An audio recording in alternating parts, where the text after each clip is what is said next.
Welcome to the Archetypal Mosaic. This is Mikhail Tank. Today's episode is about the Kabbalah, the sacred Kabbalah, with Rabbi Fisdel. Welcome, Rabbi. Thank you. Rabbi Fisdel can be found on two websites, classicalkabbalist.org and mysticaljudaism.org. He has two books out on Amazon. One is about the Kabbalah, one is about the Dead Sea Scrolls, and he offers spiritual counseling.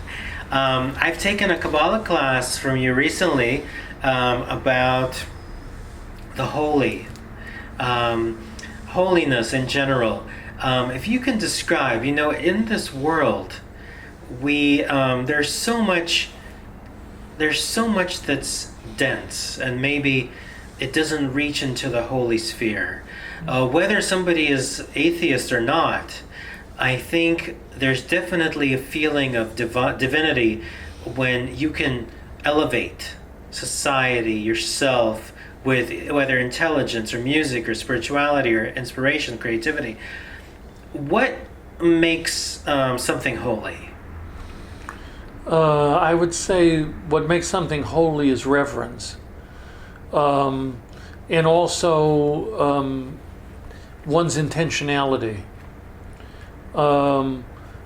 The whole concept of holiness, at least in Jewish thinking, is the concept of separating levels of consciousness. So we're usually involved with what I refer to as daily consciousness or mundane consciousness, or if you want to be more primitive about it, survival consciousness. And that's normal because we're here in physical form and we have to navigate with physical life and its challenges. On the other hand, the focus on the material level is only one direction or one cognitive level of consciousness, whereas the holy separates from the mundane and opens the doors to higher levels of consciousness. In a way, for example, Native Americans, they revered nature and certain stones and things. Now, this is, in a way, very similar to the Jewish concepts, mm-hmm. right? Yeah. The Jewish concept is we have to revere life. That life is primary, and that there are sacred dimensions to everyday life, and there's sacred dimensions beyond it. All right. Now let's talk about your beginning with the Kabbalah. Okay. What made you? First of all, if you can define the term Kabbalah. Oh, okay.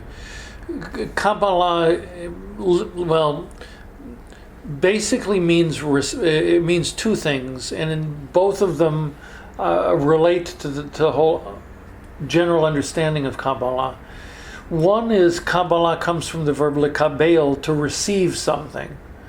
So Kabbalah is used in two regards in terms of receiving. One is receiving information, insight, connection from higher levels. So if one elevates consciousness and connects with the flow of energy from the higher levels, that you are receiving in a very direct sense. So Kabbalah also refers to receiving in the sense of tradition. So that Kabbalah actually has two sides to it: an experiential side, and also a theoretic side, which is designed to try and explain what comes to one through the process of altering and elevating one's consciousness. So how did you begin with the interest in this?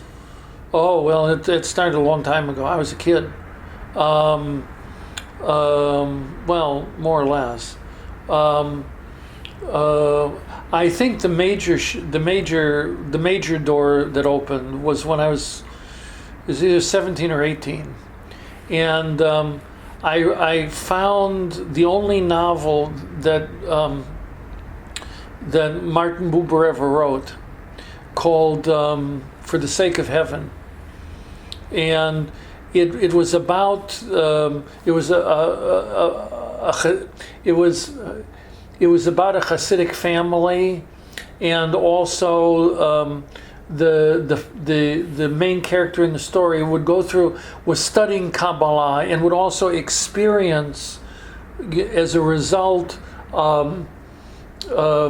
different states of consciousness and that sort of thing. It was an intriguing novel, and it caught my attention, interest in Kabbalah. So that was when I was about 17. So when I turned 18, I started tracking down what I could find on the Kabbalah that would be, informative or interesting to me. So that's when I got connected with some of the writings of Gershom Scholem. And it just sort of one thing led to the other. That then when I was 18, I left for Jerusalem. I studied at the Hebrew University for about 6 years. While I was there, I studied Kabbalah at the university, which was, the theoretic end, the texts, and the traditions. But I also studied with a elderly Yemenite gentleman who was actually a practicing Kabbalist.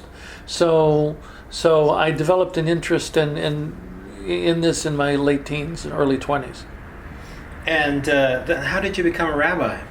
Oh, that's an even more convoluted story. I had wanted to be a rabbi from the time I was about 5 years old, and my family lived in one of the suburbs outside of Chicago, and there was only a Reform synagogue there. Actually, there's more than one, but there was no real, conservative Orthodox synagogues. So my upbringing was there in the Reform movement. So when I graduated high school, I went to the Hebrew Union College for a year to start studying for my undergraduate degree and also toward the rabbinate. But being there a year, I realized this was not a good fit. That I was looking for an approach to Judaism that was more traditional and that was more broad-based and in-depth. So I really concluded after about a year that I couldn't find it here. So it dawned on me the best bet would be to pick up and move to Israel and get an education there. So I gave up the idea of the rabbinate and went into Jewish studies, and I got a BA in Jewish history and also world history. Then I came back to the United States and studied at the Spertus College of Judaica and got an MA in Jewish studies. So I was in Jewish education for 13, 14 years. And then I got out of that and then moved to California. Shortly, or about a year or two after I got to California, I reconnected with Zalman Schachter, who's the founder of the Jewish Renewal Movement. I had actually met him the year I was in Cincinnati at the HUC. So it had been like 20, 25 years since I had seen him. But in the interim, he was giving a seminar at Mount Madonna, for, I think it was for Shavuot. And I reconnected with him there, and then we got to talking, and he mentioned that he had started a rabbinic program. So I decided, this would be a good way to get back to what I originally wanted to do in the first place. So I studied with Zalman for several years, and I was ordained by him. So I became a rabbi after doing this rather circuitous route. Amazing. Very cool. So you found your way. Eventually. Now, a lot of people go to Israel to go to the Wailing Wall. And what was your experience when you went to the wall? How did you feel? Did you feel that spark of divinity? Were you bothered by what surrounds the wall? And what is the history of what's left of the wall? Who built it? Oh, well, where would you like me to start? Anywhere. Okay. The wall originally was the wall surrounding the mount. It wasn't part of the temple itself, because the temple had a courtyard, and then there were several layers of the temple. But the mountain itself was surrounded by, I guess you'd call it a defensive wall, or a wall marking out that this was sacred territory. The western wall was the only wall that survived.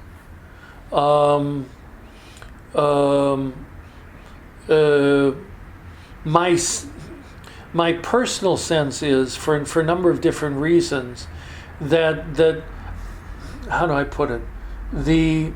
I regard what we can call the Temple Mount as sacred ground, and I've had very, very profound experiences both at the wall and on the mound itself.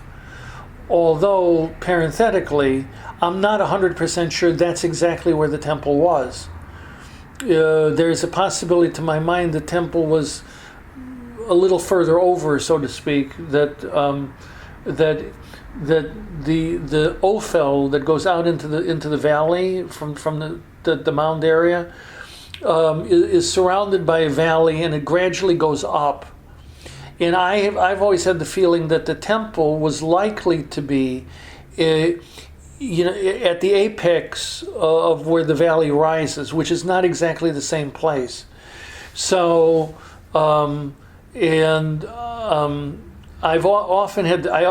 came to me in meditation years ago was that reinforced the concept that the temple wasn't exactly where we think it was, is because the ancient source of water for Jerusalem was the Gihon Springs, which are out a little on the Ophel, and that the probability is more likely that the temple would have been directly over the well, not a half a mile away. Because the water was extremely important not only for the residents in Jerusalem, it was very important for temple services. So it makes more sense that the water channel would have been right over under the temple instead of, some distance where they would have to find artificial ways to move the water. How likely is it? I also, for some reason, whenever I see the temple built by Solomon, yes? Yeah. Well, the first one was. Whenever I see that in my mind, I always see it on an uphill as well. Yeah. Tell me, now I have a book out called The Testament of King Solomon, which deals with all the genes or the genies or the demons that helped Solomon build the temple. How likely is it that he used the magic ring and had that help, or how do you think he actually had the temple built? Well, I sort of take the biblical account seriously. What you're describing is midrash, but one of the things that appears to have been is Solomon invoked the help of King Hiram of Tyre in Phoenicia, that there were very close ties between them. And Hiram said, well, if you're going to build a temple, I can send you the best architect that we have, in Phoenicia, who happens to be Jewish, by the way, and he'll help you construct the temple. And the Phoenicians sent a lot of supplies, timber and things like that, as well as the architect, the material to build the temple. The plans for building the temple, the blueprint, was God provided to King David, that which must have come in an altered state of consciousness. But that's the format, the blueprint that Solomon used to build the temple. What the transmission that David received, that David passed on to Solomon. Now this trend there's a couple of things to follow up with.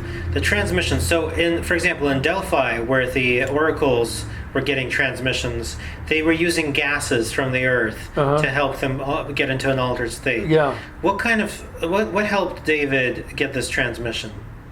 The Ark of the Covenant. Okay, we're going to definitely discuss that a little bit later on with the cherubs and all of that incredible stuff. That's going to be a little bit later on. So let's go back to the temple. So where do you think the concept of the demons came in the Midrash? To be honest with you, I have no idea. How many years after the writing of the Old Testament was the Midrash written? Well, the Midrash covers sort of like traditions, stories, fables, to a certain extent, even like drashas. Could the Phoenicians be the demons, in a way, if they were sent as the helpers? Because they were idol worshippers, is that correct? Yeah. Could that be? That could have been. Yeah, that could have been part. That could have. Yeah, that's conceivable. Okay, so then let me ask you this. So there's this interesting thing about God having 72 names. Yeah. There's also a upside down version of this where in the certain Islamic beliefs there's the concept of meeting 72 virgins in heaven, correct? Mm-hmm. This number of 72 names of God, 72 virgins, are those things related as well, the names to the virgins, and why 72? No. Well, I don't know what the relationship would be. I could tell you about the 72-letter name if you'd like. Please. The 72-letter name is based on it's a mystic concept. It's based on 3 verses in Exodus that are right after each other. They're sequential. When Moses is standing about ready to split the Red Sea, or ask God to split the Red Sea, what the early Jewish mystics noted is that we're talking about 3 verses that are talking about the direct intervention of God, plus each of the 3 verses has exactly 72 letters. So there's 3 verses, one right after the other, about the splitting of the Red Sea that are 72 letters. So the concept developed that the letters themselves produce a specific manifestation of the power of God. So the way the 72-letter name was constructed is based on taking the first verse and you string it out. You have 72 letters. Then under it you put the second verse, but you write it backwards. You string the letters in the reverse direction, and then you go forward again with the third verse. So it creates an undulating motion, up and back and up. And it's 72 letters, which is from a numerologic standpoint is a good number because it's 9. 7 and 2 are 9, and 9 is the number of bringing things into completion or into actuality. So the concept of the 72-letter name was that you create 72 triads of letters. So if you take the first letter of each verse and put it together, you have 3 of them. Then you do it with the second letter of each 3 verses, and so on. You have 72 triads. And the triads can be utilized from 2 standpoints. One standpoint is it can be utilized as the 72-letter name per se, or 72 names within the 72-letter name. And each of them are understood to be a different aspect of God's activity or creative force. Then who do you think, there's also writings in the magical texts talking about 72 demons. What is it about this strange thing where, do you think some people have inverted God's names into demonic names? Or is there a way? Probably somebody has. In Kabbalah, the use of magic in general, and black magic in particular, is absolutely forbidden. The Kabbalists are very clear in general, and One of the great Kabbalists, Joseph G. Katia, in the beginning of his book, Gates of Light, in his introduction, he goes into this whole thing about, I'm going to write about the different names of God, and the relationship between the names and the Sephirot and the Tree of Life, and the relationship, of what the names mean on different levels. He said, but this is only to be used for worship or for meditation or for moving closer to God or for enhancing the mitzvot, doing the commandments. That if you attempt to do, I forgot exactly the way he put it, but it was sort of biblical. Selfish intention, or you're doing this for any other reason, for power, for money, for self-interest. That's the road to self-destruction. Now, let's see. The next thing would be Abraham. Recently I went to kind of investigate an interesting religion whose belief system it is that Abraham was God. So he was God, like just as supposedly Jesus was man who was also God. So Abraham was also the same thing. And I said, I don't think so. This was a man, a son of God. Yeah. What is your interpretation of Abraham as God on earth? My belief isn't any different than the general Jewish belief, and that is that's not possible. Mm-hmm. Good to clear up. Yeah, the whole concept of Son of Man or Son of God, in biblical literature and in subsequent Jewish thinking, has always been a term that was either applied to humanity in general, that we're all children of God and they were all made in God's image, or from the time of late antiquity and the Middle Ages, the term was sometimes used in both terms, the Son of Man and the Son of God, was used in terms of the Messiah. But nowhere in Jewish thought is the Messiah ever considered to be God. Well said, yeah. It's strictly a man. Yeah, it's a job. Actually, that the Messiah has specific functions that he's supposed to fulfill, at the point where God sends the Messiah to do it. Now, in the Old Testament, it says that the Messiah, a Messiah, will come and raise the dead to become living and the earth, right? No. There is a belief in rabbinic thought that when at the end of time, those who are the dead will be physically the ones that are worthy, have lived good lives, would be resurrected and brought back to life by the Messiah. Well, it's not clear in rabbinic thought. The concept is during the Messianic period or the end of days, that would be one of the signs. But it doesn't necessarily say that the Messiah is raising the dead, but rather the dead will come back to life, which is more God's job than it is. That's beyond the power of the Messiah to resurrect anybody. Mm-hmm. Okay. Now, if we go back to Abraham, aside from being a son of God and just a man, yeah, perhaps the first man. No, Adam was the first man. Yeah. So Abraham was the one responsible, supposedly, for the Sefer Yetzirah. Yeah, but the point there, though, is you have to understand how things worked in the Middle Ages. Okay. That there are a lot of indications in the Sefer Yetzirah that it's a very old text. That it could have been written anywhere between late antiquity and the early Middle Ages. Mm-hmm.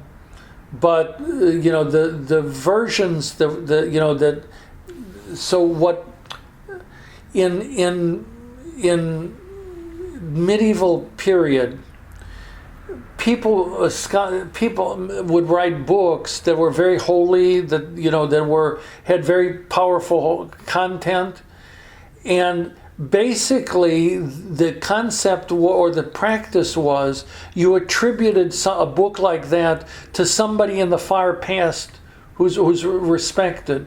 It was a medieval way of saying this is a very holy book. This goes way back. We have no idea who wrote it, so we're going to attribute it to Abraham.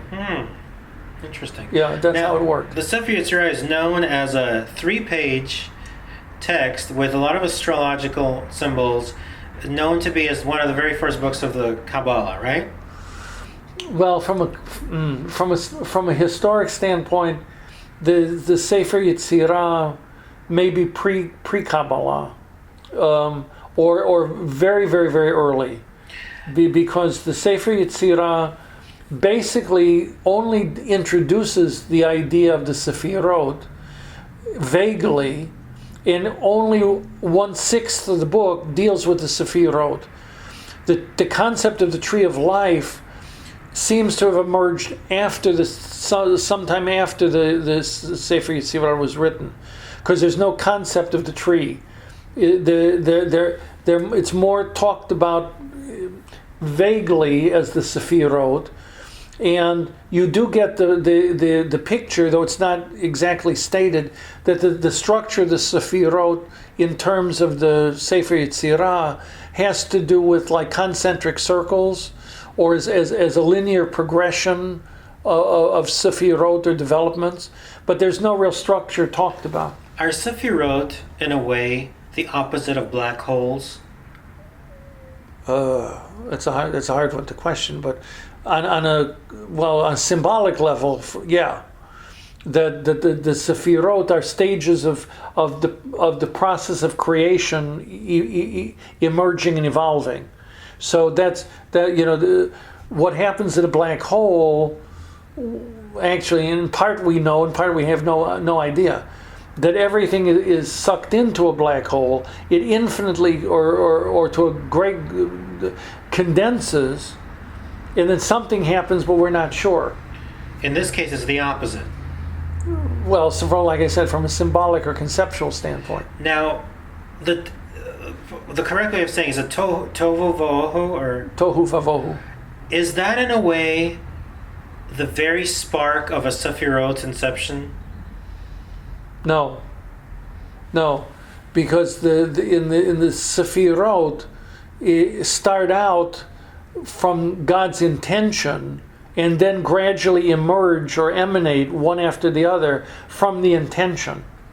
In the biblical story, we're talking about God already being, already having, how do I put it?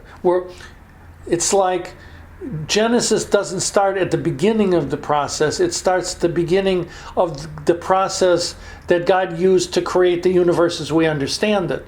But it already describes that God had already formed a void. God had already formed depth. God had already created darkness. So there's all these things that God had already created that were going to be used in the process of creation as we understand it. So the space of tohu yeah, would be known as? Well, the closest thing I could say is chaos. That before there's order, there's chaos. But it's a kind of chaos. For example, it's not the kind of chaos we see on the news when there's some kind of... No. This is scientific. This is the scientific definition of chaos. It's almost parallel to the Big Bang itself.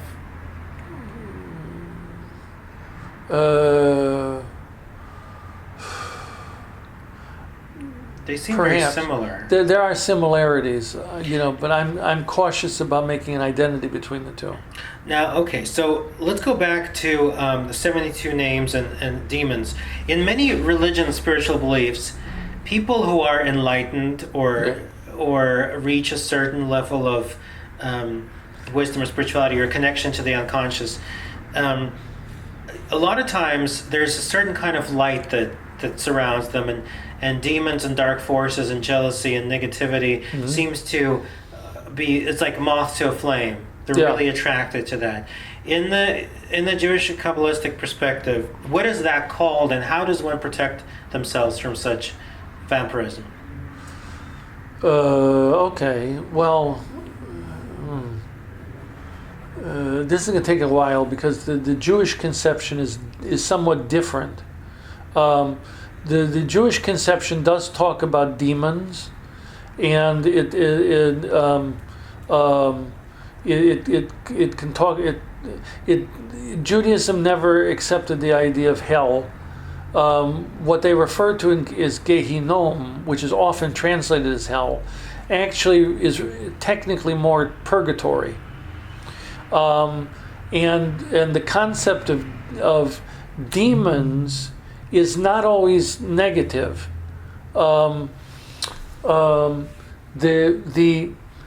There's a very strong concept in the Kabbalah that there are two kinds of angels. That the term Satan, which is translated, Satan, generally refers to a category of angels. And the word Satan comes from the Hebrew verb to mean to accuse. So there are two different types of angels in Jewish thinking. One is that angels that are there to support a soul in its development, and also to defend the soul when it passes over to the other side and is judged. And then that's one half of the group. The other group is the accusing angels. Their objective is to, every time a soul does something wrong, and then cumulatively, when the soul comes to be judged after they die, they're the prosecuting attorneys, so to speak. They're coming up with, well, this is what he did wrong. This is what he did wrong. All the accusations. So the concept, even in Jewish folklore of demons, is often that the demons have a constructive function. That they're not always trying to destroy things. They've been sent by God, or along with accusing angels, to make things difficult for a person, in order for the person to understand the mistake that they're making, so that they have time to repent and correct it. And in terms of those demons running after the light, or whatever is shining bright, what's a way to protect oneself from, let's say, the negative aspects of those demons? Okay. Basically, we're talking about moving toward how do I put this? The more light a person moves to, the more spiritual their grounding is, the more light that they're receiving, or they're willing to receive, the harder it is for the negative forces to get close to them. Because light counteracts dark. So the demons are negative forces, because negative forces can be more than demons. I've done periodic work which I never anticipated doing. That these people ended up showing up at my doorstep for help that were possessed. And I figured, well, okay, if God's sending them to my doorstep, I'm going to have to find a way to deal with this. Turns out it wasn't. It took me a while to learn how to deal with this. But one of the things I found in dealing with people that are being possessed, they're not being necessarily tormented by devils or demons. They're being tormented by souls, human soul, that are very big lowlifes, that are afraid to cross over to the other side because they know what's waiting for them when they face the high court, so that they latch on to vulnerable individuals to try and stay on this level as long as they can before they have to face the music. And by facing the music, they have to go to purgatory, you mean? Yeah. What is purgatory like? That's complex, but I can tell you in a nutshell what my experience has been. Because I had a couple of meditative experiences over the years where angels would show up and say, well, we're taking you on a tour of hell. So, you mean purgatory? Purgatory, I'm sorry. So, one of the things I noticed was that, because when the first time when the angels were taking me to purgatory, we were like flying above it.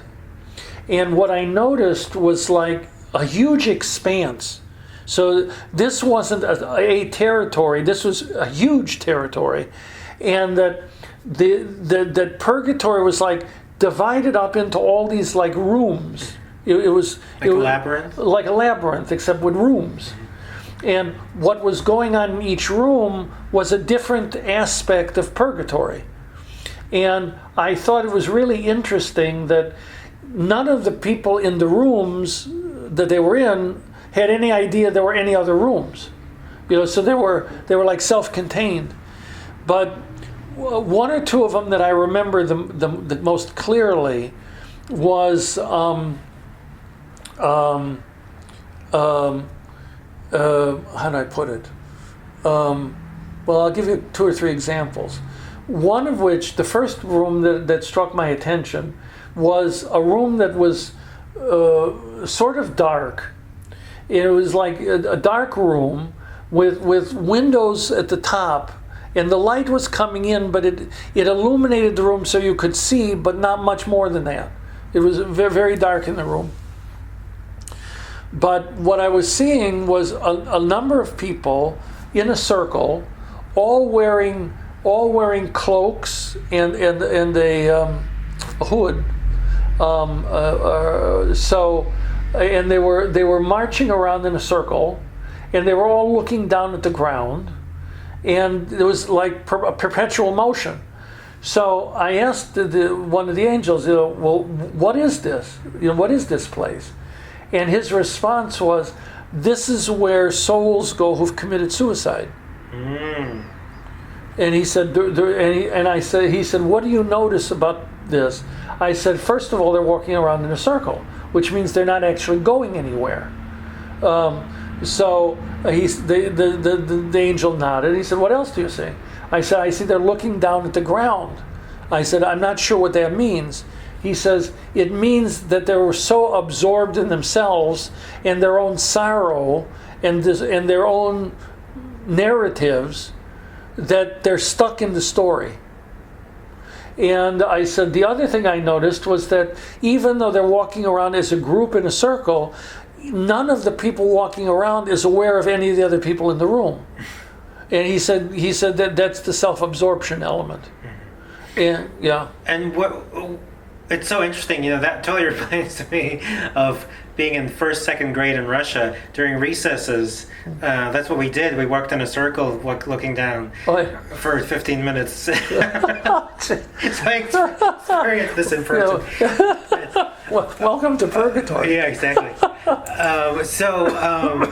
What actually happened to them?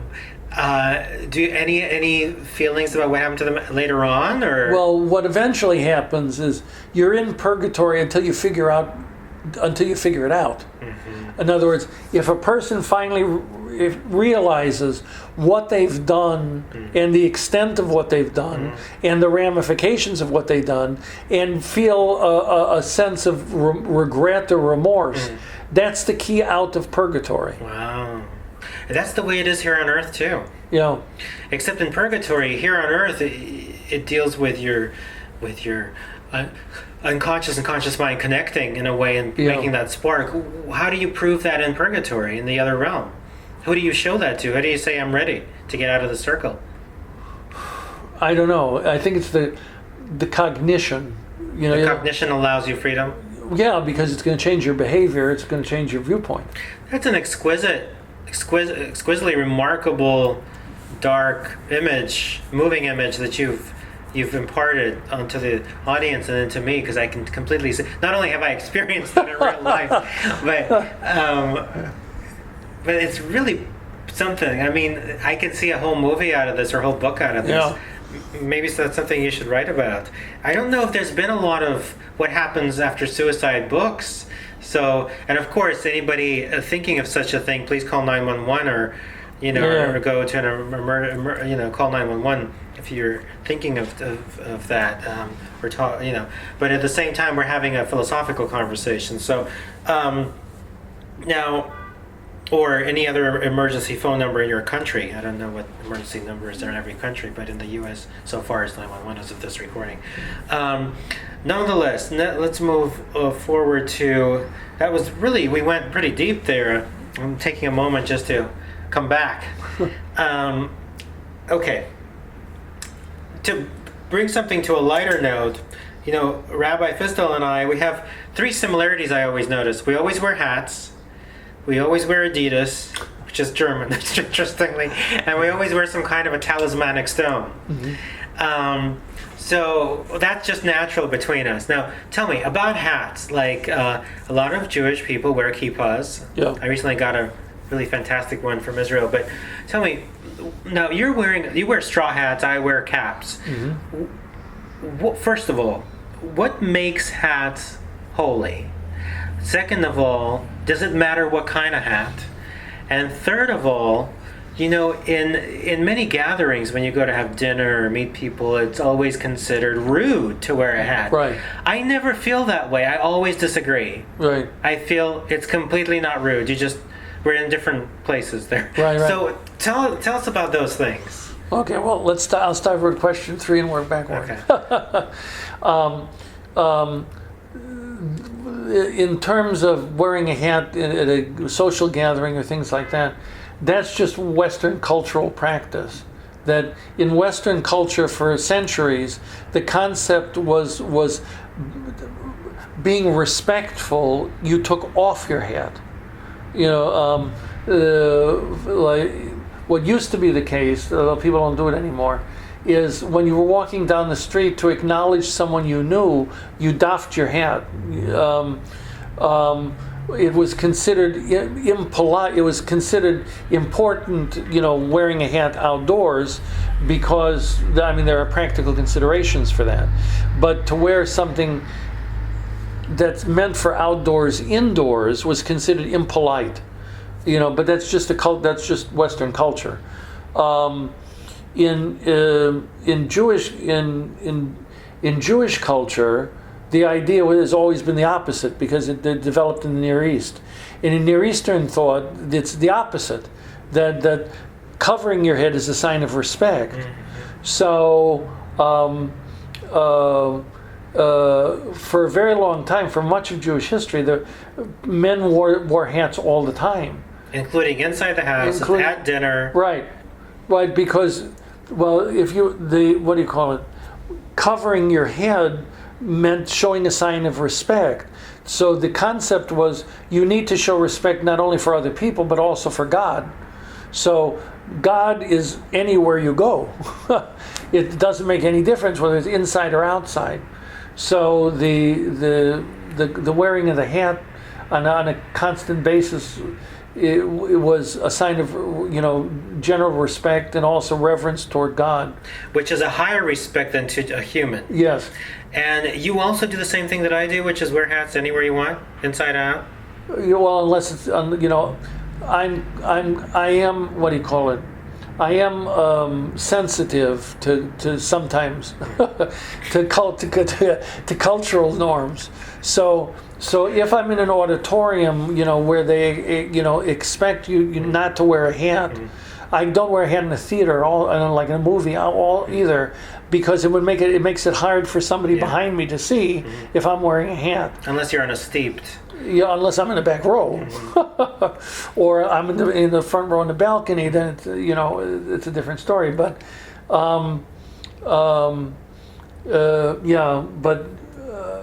it's to me, it's I wear a hat a lot because there's a general sign of respect. That's amazing. I feel very comfortable wearing hats, even when nobody else does. And it's pretty interesting. Now, does it matter what kind of hat? Cap, straw? No, kippah? no, it doesn't. The idea is that the head is covered because the top of the head is considered sacred. This is the in how do I put it? In mystic traditions and in psychic traditions, things like that, both the whole idea is that the crown of the head is the that and the third eye are the two spiritual centers of the body. Now, the third eye, what's behind the place where the third eye is? I mean, what's really there? Well, the pituitary gland. And what's below the crown of the head is the pineal gland. And what do those glands do? Well, the pineal gland, I don't understand it from a scientific vantage point, but from the pineal gland has a lot to do with the movement of consciousness. Interesting. Yeah. The pituitary gland, I forget I know the pituitary gland regulates a lot of the other organs. Okay. Now, we talked about magic in the Kabbalah. We talked about, black magic and so many other things being highly, banned. However, to make it clear, magic for the well-being of oneself or others, healing magic, is indeed approved, correct? Yeah, but you have to be careful with it.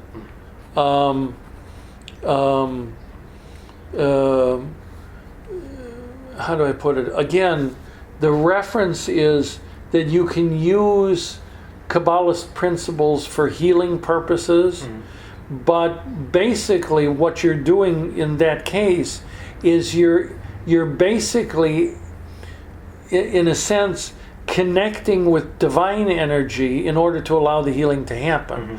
So the concept is God is doing the healing, I'm not doing anything except facilitating the transmission of the energy. And, okay, now let's talk about a couple of other subjects. We have about 14 minutes to go. Okay. There's some people in some religions who call Moses a killer in the Bible. Him and David, that they had blood on their hands, that they committed murder. Now, these being some of the very top holy men in the Old Testament, how does one explain, how does one clear their name or clarify what they've done? Well, because first of all, most of the I'll use King David as an example. Most of the fighting King David did was defensive, and the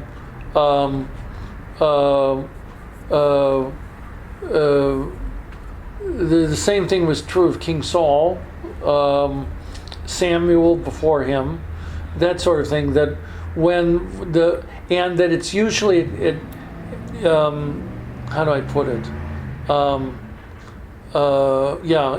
It's usually in response to an attack or a threat of an attack. What about Moses? Moses didn't kill anybody. Okay. Yeah. There must be misinformation. There was a major battle or two that took place in the desert. But then again, that was also very defensive, and much of the practical fighting was led by Joshua. That's when the Amalekites attacked Israel at a point of weakness in the desert, and we're trying to kill off all the women and children so that the Israelites go extinct, and Joshua and the Israelites had to beat the Amalekites back, and then God says eventually, that because of what the Amalekites did, that God says that I will exterminate the Amalekites eventually. Now, let's go to the Ten Commandments, which was given to Moses by God, right? Yeah. Now, is there a possibility, or that the Ten Commandments were, let's say, written by Moses, or maybe a group of people in charge that sat around and came up with the most important strategies for life, and by saying that it came from God in a way it did through their consciousness as humans, that these are the basic principles of behavior, but that it didn't necessarily physically come from another realm? Well, I'll tell you what the Bible says, and I'll tell you how I understand it personally. That God made a very big point of getting the Israelites out of Egypt, specifically for the purpose of bringing them to Mount Sinai and giving them the tablets. Not just the tablets, the whole Torah was given in Mount Sinai. And that Moses had to go. That originally God came down to the entire people to when he announced the Ten Commandments. The people, however, got freaked out and ran back and said to Moses, "We can't deal with this. That if God wants to give us the commandments, that's fine, but you're going to have to go up and intercede for us. We can't deal with this. That because this is a little too much for them. That the mountain was shaking, the sky was dark, the top of the mountain was smoking. It was, they couldn't handle this. So Moses says, I don't know if I can do that or not. Let me check with God. God says, okay, we can do it that way. So Moses goes up the mountain, and then God comes, Spirit of God comes down, and they meet at the top of the mountain. And it took 40 days for the transmission of the information. Now, whether God actually spoke like I'm speaking to you to Moses, and Moses is transcribing them, is a possibility, but it's not, in my mind, the strongest likelihood. More likely is that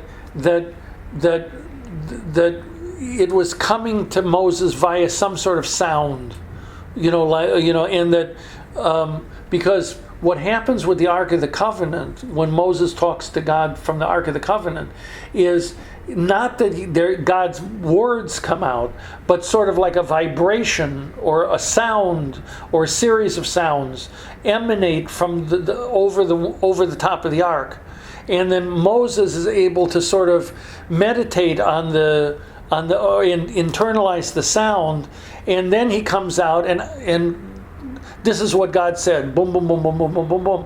It's like he's the translator of whatever information is coming via sound wave, and he's interpreting it and vocalizing it in language. In a way, that's very subjective, and one has to have a very pure heart in order to do a proper translation. Well, one of the things that it says about Moses in the Bible is he was the most humble person that ever lived, either before him or since. Now, was Moses considered the Holy of the Holies? I'm not sure what you mean. Well, when we talk about the pulpit and hearing translating these sounds from to clarify to the audience, now we're talking about specifically the ark, the pulpit. Yeah. Yes. Right. The ark of the Covenant was a I call it a device, but it was designed. God gave the design to a man by the name of Bezalel, who was a master craftsman, when they were in the desert, and had him build the ark. And the specific function of the ark was inside the ark. They placed the commandments, the written the stuff that Moses brought down from Mount Sinai. God said to include a jar of manna from the desert, and also the staff of Aaron, which they had been used to when God wanted to create a miracle to get people their attention. That was sealed inside the Ark of the Covenant, but the function of the Ark of the Covenant was for Moses or Aaron to come before God in the tent of meeting, in the Holy of Holies, and stand before the Ark, and God would transmit information or commandments. That's how Moses talked to God all those years. First of all, where was this located, and what was the Holy of the Holies? Well, God had them create sort of like a portable temple when they were going through the desert, which consisted of a large screened area, and then within that area was divided basically two sections. One section was where they set up the altar and did the sacrifices, and then there was a giant curtain that separated that from the other section, which had the menorah and the incense altar and the table for the bread, and then there was a major curtain that separated that from the ark. So there was like three inside the Mishkan, which was the tabernacle that they carted around through the desert. There were three major sections. So this was like wheeled around on a cart? No, it was established on the ground, and then when they had to move, they disassembled it, and there were certain priests that carried different parts. Wherever they settled next, they set it back up. Now, first of all, sacrifices, were those like goats, or what kind of sacrifices? Sacrifices could involve either cattle, cows, bulls, sheep, doves, goats. And were those sacrifices later eaten, or what would happen? Or Some of them. It depends on what kind of sacrifice it was. Certain sacrifices, the burnt offerings, were completely incinerated. Those went directly to God. Other types of sacrifices were burned on the altar, and some of the animal was completely incinerated. The rest of it was taken off and eaten by the priests. Was this, in a way, the fact that we have so many butcher houses that make, our burgers and fried chicken and all this stuff, in a form, isn't that all sacrifices too? No, because they're not dedicated to God. Okay. Now, back to this incredible moving ark. Now, again, what is the meaning of Holy of the Holies? What exactly is that? Is that the part of the ark? No, it's part of the sanctuary that held the ark. What exactly is a Holy of the Holies? Is that the cherubs? No, the Holy of Holies is a section of the. It was a section of the tabernacle, and it was a section of the temple. It was a place. It was a place name. That Holy of Holies meant this was the place designated in the tabernacle and the temple for where the Holy of Holies was stationed. Holy of Holies was stationed is what exactly? I'm sorry. That the Holy of Holies is where the ark was stationed. Sorry. Okay. So the Holy of the Holies is where the particular communication took place. Right. So where the cherubs stood, and when the priest at that time, was able to extract the messages, that particular location was the Holy of the Holies. Right.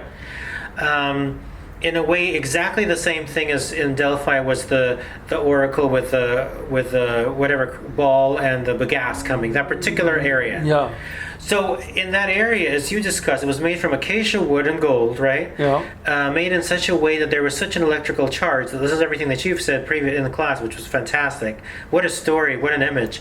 The two cherubs barely touching would create such a powerful electrical charge, which was later reproduced recently and kind of burst open windows and things. Yeah. That there was such a specific audio, like you mentioned, audio made that the priest in charge, which were changing, right? There were several different priests. Well, the only priest that could enter the Holy of Holies was the high priest. Was that always a Kohanim? Well, yeah, the whole Kohanim. No, yes and no. I mean, there's the Kohanim, which are the descendants of Aaron, the priests. But the priests were divided into families, sort of like clans. Mm-hmm. And one of the clans was a high priestly clan. Which is the Kohanim or somebody else? No, they were Kohanim, but they were a division within the Kohanim. That were the priests. Yeah, the Kohanim were the priests, but the Kohanim, the priests, were divided into 13 different families, mm-hmm. or sort of like tribes, mm-hmm. Or clans would be a good word for it. One of the clans was the high priestly one. Okay. And currently, that particular high priestly clan still exists under the last name Kohanim, right? We don't know. So, for example, I always say Leonard Cohen, who recently passed, was very much an art priest. Right. He did what the Kohanim did back in the days through art, through media. Right. Now, as we conclude this incredible interview, also part of the ark was the breastplate. No. The breastplate was part of the garments worn by the high priest in the Holy of the Holies. Yeah, but he could wear it elsewhere as well, apparently. And this incredible piece of metal and stones was filled with both precious and semi-precious stones. Yes. Each of them that were activated in order to receive additional messages. Yes. Is there any way to know how they were activated? Well, we do know that when the breastplate was used for additional divine communication, that the breastplate was set down, and they would put behind the breastplate something that they refer to as the Urim V'Tumim, but we have no idea what that was. But it was some sort of device that was placed behind the breastplate, which would when a question or when was asked or a divine transmission came through, it would create a series of lights within the stones. Is that so? The lights would create a code. That's quite conceivable. So different, like let's say sapphire, ruby, emerald would mean one word, whereas ruby, sapphire, emerald would be a different word? Or a different concept. But we don't know exactly what. We don't know what. Now, as we finalize the interview, sometimes when people pray in the Jewish religion, they use tefillin, the wooden box, right? Right. What does that really do? What is the meaning of that? Well, the tefillin were the structure of the tefillin were based on the Holy of Holies, mm-hmm. because they're cubes, mm-hmm. and they're on a square platform, which conforms to what the Holy of Holies was, what the inner court of the temple, the Holy and the Holy of Holies, was within that same cube, but it was a cubic room that was raised on a platform. So the tefillin, there's two of them. One goes on the arm near the heart, and one goes on the forehead.